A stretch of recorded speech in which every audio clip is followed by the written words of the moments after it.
Jedino tržište koje i dalje raste uprkos krizi je tržište laptopova i netbookova. Samsung već godinama izrađuje TFT panele i polufabrikate za druge kompanije, a sada je rešio da izbaci modele pod svojim brendom.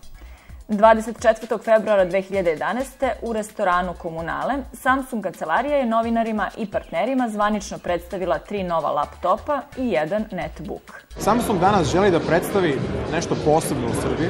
Kao prvo, mi smo prepoznali Srbiju kao jedno od najpotencijalnijih i najbitnijih tržišta za nas i mogu slobodno da kažem da smo mi jedini u regionu koji smo dobili mogućnost da prodajemo Samsung notebookove. Ono što mi želimo da pružimo našim korisnicima je nešto potpuno drugačije. Šta sa to mi možemo da izmislimo što drugi već nisu izmislili? Pod jedan, kao što rekoh, površina koju ne možete izgrebati. Paneli koji se bukvalno razlikuju od konkurencije i sami znate da Samsung proizvodi svoje panele. Kvalitet komponenti, 75% komponenti u notebooku je sam Samsung napravio. Takođe, baterija koja čak može da izdrži 3 puta više punjenja nego bilo koji konkurentski brend. Što znači, između 500 i 1000 puta možete dopuniti bateriju. Ono što nas razlikuje od drugih, da mi bateriju nikad ne punimo 100%.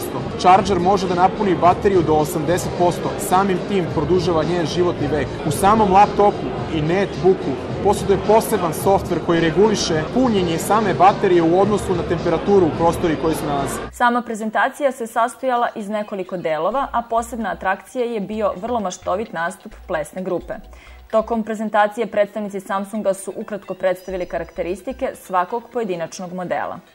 Nakon oficijalnog dela usledila je prvo lutrija, gde je prva nagrada bio 1 laptop, a nakon toga su prisutni nastavili druženje u opuštenoj atmosferi.